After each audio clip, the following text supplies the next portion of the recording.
For 200 years, one surname terrified world leaders and kept royalty on their toes. It meant grand estates, immense influence, and the type of massive fortune that outsiders simply couldn't wrap their heads around. But things began to shift over several generations. Their solid ground started moving. The cash didn't just vanish, and the name stayed famous. But global changes were becoming impossible to ignore. The women born with that name ended up heading in totally unexpected directions. This tells the story of the Rothschild daughters, their legacy, their pain, and their journey towards self-discovery. To see where these women are today, you must grasp what this family represented and the massive gap between their past and our present. It all started in Frankfurt's Jewish slums during the late 1700s. Meyer Amschel Rothschild, born in 1744, lived in a gated district where Jewish residents were trapped by the law, restricted to specific jobs, and banned from joining the rest of city society. He began trading old coins, won over Prince William IX of Hesse, and started handling royal finances. Then he had a brilliant idea: manage wealth to last through generations instead of just spending it. He wrote this into a family contract and then raised 5 sons. Those boys, Amschel, Solomon, Nathan, Carl, and James, spread out. By the 1820s, they had banks in 5 major European cities. Within one lifetime, Meyer built the framework for the first global banking empire. Nathan, the brother in London, became so vital to the British economy that in 1909, the finance minister called Lord Rothschild the most powerful man in England. Back then, that statement was considered a cold, hard fact. In 1875, the British Crown needed a fast deal to buy the Suez Canal. They needed £4 million in cash, instantly. There wasn't any time to get Parliament's approval. Nathan's son Lionel just lent them the money overnight. They secured the canal. They funded wars, built Europe's railroads, and practically controlled the global market for oil and minerals. By their 19th century peak, they held what was officially the largest private fortune on the planet. They constructed 41 palaces, which historians say were even grander than most royal homes. At their Tring Park estate, the English family kept a private museum and a zoo with kangaroos, emus, turtles, and zebras that actually pulled their carriages.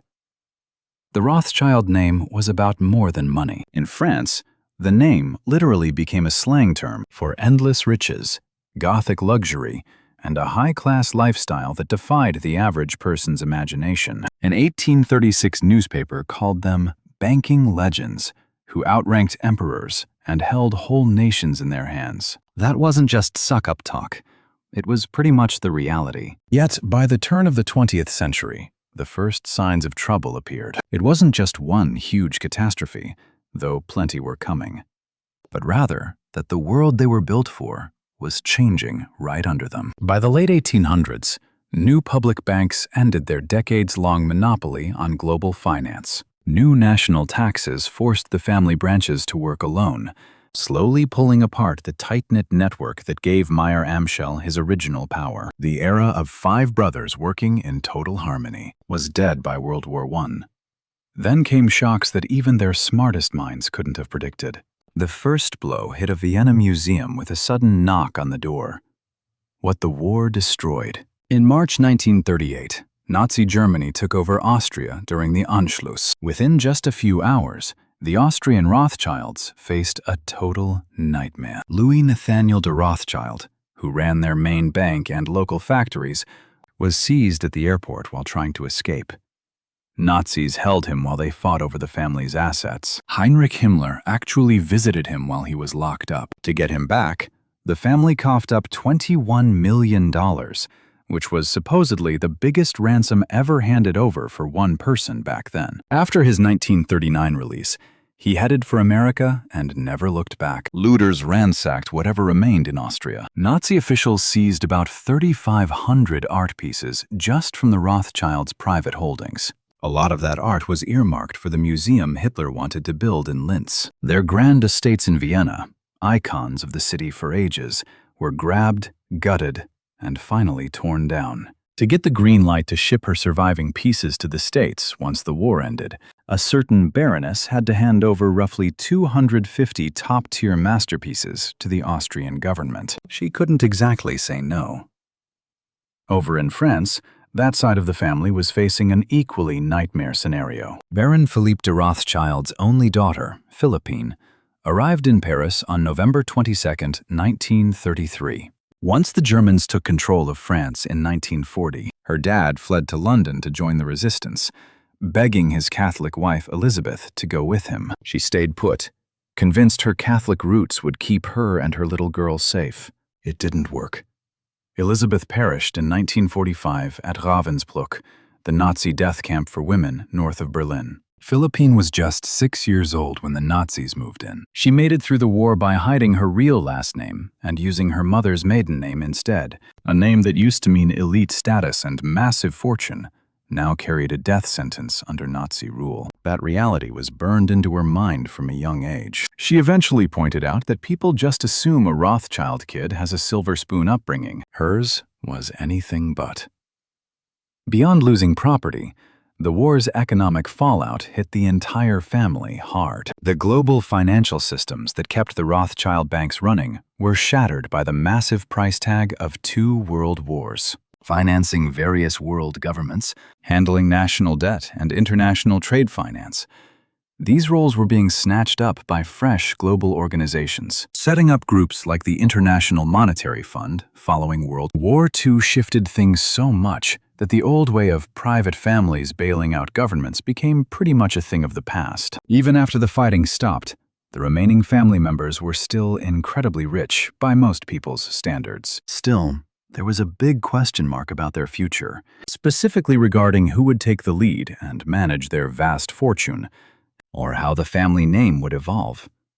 Surprisingly, the women provided the most unexpected answers. The initial surprise caught everyone off guard.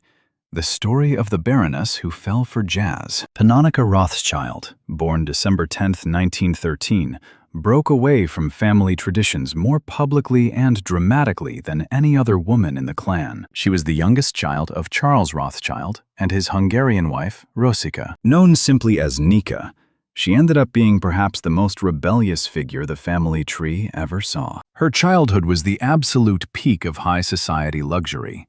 At Tring Park, their home base, kangaroos hopped around the yard while her uncle Walter ran a personal nature museum. That archive eventually grew to hold over 3 million different items. She and her siblings, dressed in white, strolled with their nanny past emus, huge tortoises, and zebras trained to pull a coach. That life she entered was so totally detached from reality that commoners could hardly even fathom it. She got an education fit for royalty, and her brother Victor was the one who first played jazz for her. A saxophone player actually taught her how to pilot a plane.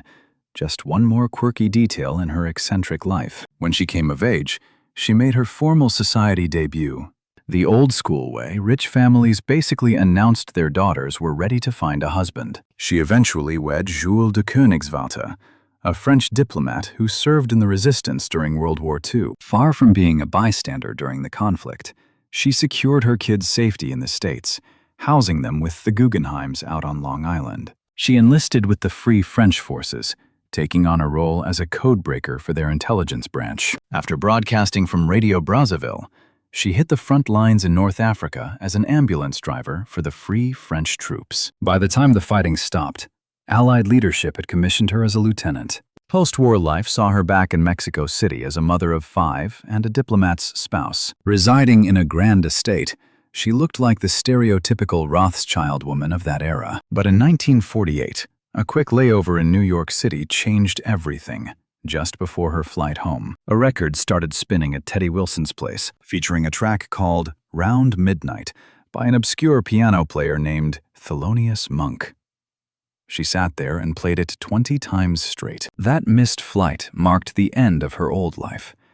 By 1951, she'd walked away from the mansion for good. She ditched the high society parties and the constraints of her marriage to start over in New York. Her husband, Jules de Koenigswarter, eventually filed for divorce, largely due to the path she chose next. In March 1955, A struggling Charlie Parker sought refuge in her suite at the Stanhope Hotel. He wouldn't go to the hospital, and he ended up passing away right there on March 15th, 1955. He was only 34.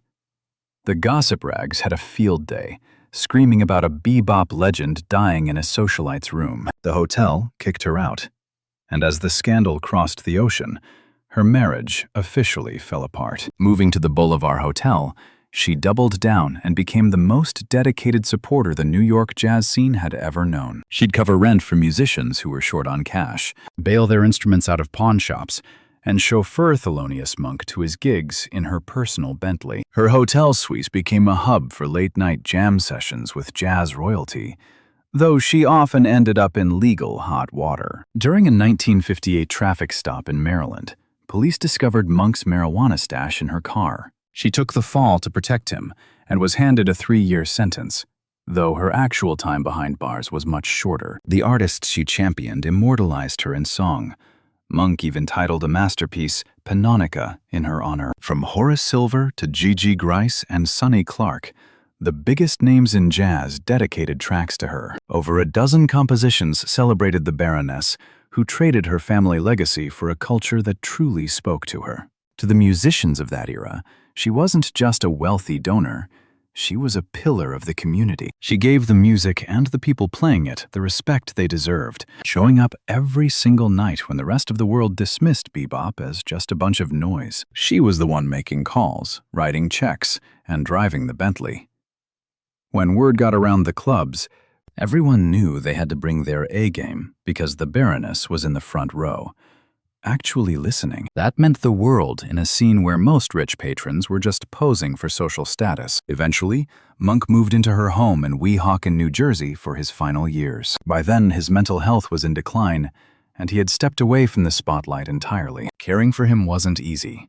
He was erratic and would frequently wander off into the neighborhood, but she never left his side until he passed away from a stroke on February 17th, 1982. She stayed fiercely loyal until his very last breath. The girl from the English countryside ended up in New Jersey, surrounded by 300 cats looking after a fading genius. She passed on November 30th, 1988, and her kids scattered her ashes over the Hudson at midnight, just like she would have wanted. Decades later, her great-niece Hannah Rothschild put her story on film, releasing a documentary called The Jazz Baroness that aired on major networks in 2009. That brings us to a new generation of the family, trying to navigate the Rothschild name in a totally different world.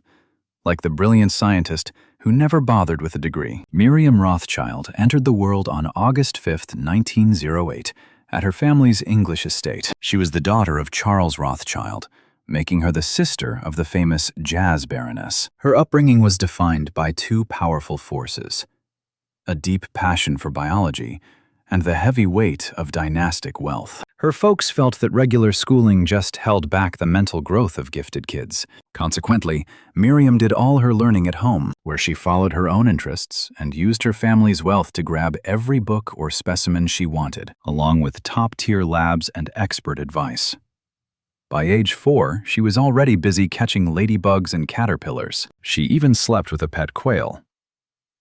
Her dad, Charles, identified over 500 flea types, including the specific rat flea that spreads the Black Death. Her uncle Walter established a massive private museum in Tring, housing a collection of over 3 million items. In that house, scientific study was far more than a simple hobby. It was a true calling, though Miriam's early years were shadowed by some dark times. Charles Rothschild dealt with mental health struggles for years until he tragically took his own life in 1923 when Miriam was 15. The loss was sudden and devastating, as she shared a very close bond with him. He was the person who first showed her insects through a lens, sparking the lifelong passion that defined her. After his passing, a quiet fell over their Ashton Wold home that never really went away. She leaned even more on her Uncle Walter after her father died, making their existing connection much stronger. She also had to watch her sister Liberty struggle with schizophrenia starting in her teens. Witnessing Liberty's decline while dealing with the era's medical gaps was a brutal experience for the family, especially since treatments then were so primitive and often harmful. leaving a lasting impact on Miriam, which eventually led to her biggest charitable project. In 1962, she started a research foundation in Liberty's name, aiming to find better ways to understand and treat the condition. Miriam built a legendary career in British science despite never earning a standard university degree. When the Second World War started, she joined the code-breaking team at Bletchley Park, working right alongside the famous Alan Turing. Once the war ended, she spent decades becoming the world's top expert on everything flea-related. She cracked the code on how fleas actually leap using fast cameras, and wrote over 300 papers and 11 books. She became the first woman to ever serve as a trustee for the Natural History Museum. She led the Royal Entomological Society and was the first female in that elite 8-seat bug study club. In 1985, she was honored as a Fellow of the Royal Society, a top scientific achievement. By 2000, she was named a Dame. She spent 70 years in science and raised 6 children, managing it all from her base at the Ashton Wold family estate, which she transformed by swapping mowed lawns for wildflowers and getting Prince Charles to help save natural landscapes, changing a banker's country home into a perfect habitat for the tiny creatures she loved. Most people also remember her for being wonderfully quirky. She eventually gave up meat and stopped drinking alcohol entirely. You'd see her in white rain boots at night, moon boots in winter, or sneakers in summer, with a butterfly pinned to her couch. She kept her wardrobe simple, with flowy purple silk dresses and matching scarves, explaining that it saved her from making pointless morning choices so she could focus her mind on bugs. Upon her passing, The Guardian called her the leading authority on parasites and their hosts. She was 96 when she passed away at Ashton Wold on January 20th, 2005. With her family wealth funding the lab, she never chased grants or dealt with the typical academic rat race and internal politics. She only published her work when she truly had something important to share. She worked with others just for the interest of it, and lectured at elite universities while wearing her moon boots. Miriam Rothschild never really walked away from the high society world of her birth. She just reshaped her specific corner of it into something that was uniquely her own. While Miriam was busy in England, another woman in her family was doing something equally surprising in French wine country. The Baroness who took over the vineyards, Philippine de Rothschild, wasn't originally meant to lead a wine business. Her dream was to be an actress. Born in Paris on November 22, 1933, she was Baron Philippe's only child. She grew up fully aware of what her last name implied and the unsolicited baggage it carried. She survived the war years by keeping her identity a secret, a chance her mother never got. Once the fighting ended, Philippine set out to build the life she actually wanted. After her 1958 graduation from Paris's top drama academy, she joined the Comédie Française, performing as Philippine Pascal. She took that alias from her grandfather, a Rothschild who used it for his own playwriting. Acting with legends like Catherine Deneuve, she proved she was a serious talent, not some socialite hobbyist. Those who worked with her remember her as an absolute powerhouse on the stage. She had incredible timing and knew exactly how to command a room's attention. She attacked her roles with the same intensity her father poured into his winemaking. Her dad, Baron Philippe, took over Mouton Rothschild in 1922 with one obsession: upgrading its status. He wanted to climb from the second tier to first growth, the peak of the Bordeaux system. Since the 1855 rankings snubbed Mouton, Philippe felt he had a historic wrong to right. That goal took him over 50 years to accomplish. In 1973, he finally won. He updated the labels to say, "I am first now." By the 70s, an aging Philippe asked his daughter to leave the stage and come home. He needed an heir, so she joined him. When he died in 1988, she inherited everything. That included the famous Mouton Rothschild estate, Plus d'Almeac, Claire Milan, and the lion's share of the family's primary parent corporation. She became the first woman in 5 generations to lead the firm in a very male-heavy industry. Philippine was a theater person by heart and training, not a classically educated winemaker. Yet she ran the show for 26 years through pure charisma and force of will. She used her sharp mind and a flair for the dramatic to perfectly market her products. She kept her father's tradition alive by hiring world-class artists to design each year's wine labels. For the 1990 vintage, she brought in Francis Bacon for the artwork. Even Prince Charles designed the label for the 2004 bottles. By mixing abstract and traditional art, she made those bottles must-haves for both collectors and drinkers. Behind the scenes, she was also a very sharp business mind. When she took the reins, the company moved 1.3 million cases of wine annually. Under her watch, that number jumped to 2.1 million cases by the year 2000. She launched the Opus One partnership in California and created Chile's Almaviva wine. She took a regional French vineyard and scaled it into a massive global luxury brand. Her tenure wasn't without its fair share of drama, though. In 1993, she blocked U.S. exports because a Balthus label featuring a nude sketch caused an American uproar. She had to choose between respecting the art or following the money, and she decided to pull the product rather than censor the artist's work. France named her an officer of the Legion of Honor in 2007. Philippine passed away in Paris at 80 on August 23, 2014, after complications from a surgery. Her 3 children took over the legacy she'd built. She'd taken a name linked to banking scandals, conspiracy theories, and old-world finance, and put it on bottles worth thousands of dollars. In a way, she mirrored the hustle of the original Meyer Amschel Rothschild. She took her inheritance and made it even bigger for the next generation of women. Look at the family today, and you'll see more than just one story. You'll find dozens of different lives playing out across multiple countries and languages. These women have careers that would shock their 19th century ancestors. Like Hannah Rothschild, born in 1962. She's the eldest child of Jacob, the 4th Baron of the family, a major figure in the family's British branch during the late 20th century. Her mother, Serena Dunn, came from a Christian home. Hannah was among the last generation raised with ties to the massive Rothschild estates. She studied history at Oxford's St. Hilda's, but quit before graduating. By the mid-80s, she was making art documentaries for the BBC. She ran her own production house, profiled famous artists, and wrote for major papers. Her career in fiction proves she chose culture over the family bank. Of course, the family still maintains its massive financial interests. She's a director for 2 family-linked investment firms, RIT and Windmill Hill. However, the public knows her for her films and novels, not finance. She preserves Waddesdon Manor, the family's grand French-style estate in Buckinghamshire. She also spearheaded a project to light up 15 of the main Thames bridges, turning a dark river into a glowing path of light.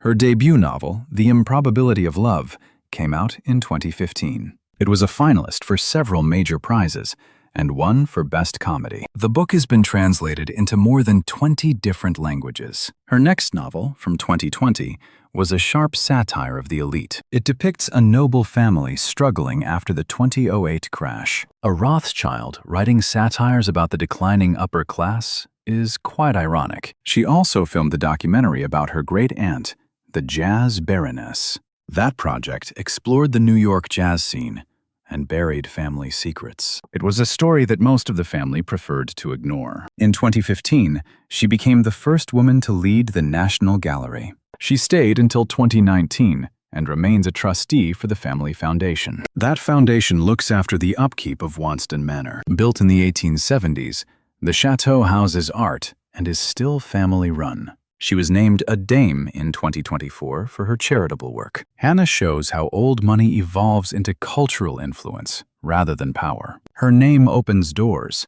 and her family history provides her with material. The family fortune, while smaller now, just operates in the background. Her focus is the work, while a different story unfolded across the channel. Ariane de Rothschild married in and eventually took over the Swiss bank. She now leads the branch her father-in-law originally founded. Her husband, Benjamin, passed away in January 2021. With a New York MBA, Ariane stepped up to lead the company. Under her, it became perhaps the only major bank fully owned by women. Specifically, by Ariane and her 4 daughters. She has consistently rejected all merger offers from her French relatives. She told the Swiss press that her daughters will take her place. Whether they stay in banking or follow their cousins into the arts or something else entirely remains a question for the future. Elsewhere, the family continues to branch out.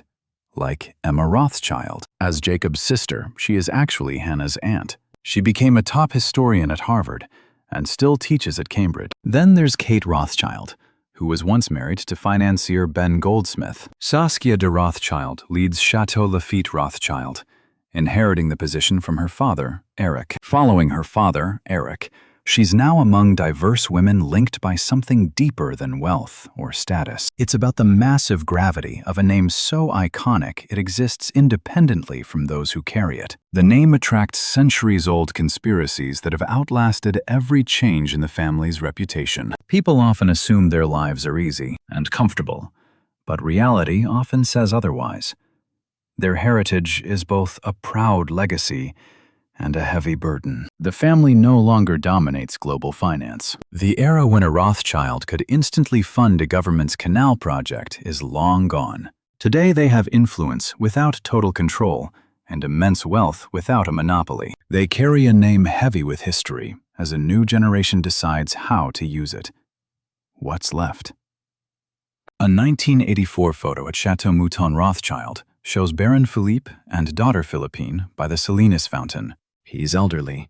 She's in her prime. Both look totally at home, showing that deep comfort found only in places you've known forever. She didn't choose wine. Fate decided for her through her father's passing and a legacy that needed a new leader. She embraced it brilliantly.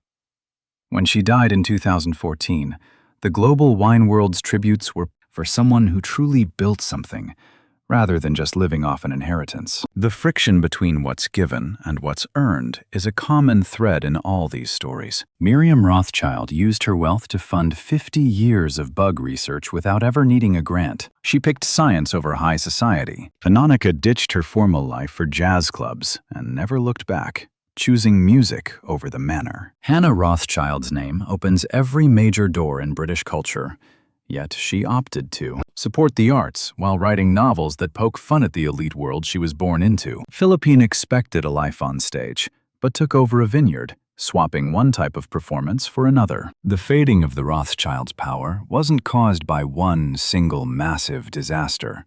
It was a slow process, driven by global shifts far beyond any family's control. Modern banking and the rise of central institutions, plus world wars and Nazi seizures of their Austrian wealth. The fortune split among dozens of heirs who couldn't stay unified like the original 5 brothers. By the time we see today's generation, the world's once greatest fortune has been divided so many times that no one can calculate their total value anymore. The Rothschilds don't even make the Forbes list of the world's richest individuals. The name once served as shorthand for wealth beyond all measurement. Now it represents old money that has transitioned from financial capital into a form of culture. They still control billions, run top institutions, and own legendary vineyards, with bottles costing thousands, featuring labels from artists like Francis Bacon and King Charles. But the days when a single Rothschild could decide a war's outcome by funding a government are over. And the women keeping the name alive understand this better than anyone. They aren't faking the past. They're creating something new. One is a researcher in the countryside, another a jazz-loving baroness, and one an actress turned wine mogul. From London filmmakers to Geneva bankers, they are all distinct individuals, yet they're all part of a story that started in Frankfurt 250 years ago. What that influence signifies has simply evolved, largely thanks to these women. If you liked this, please subscribe for more deep dives into fascinating history.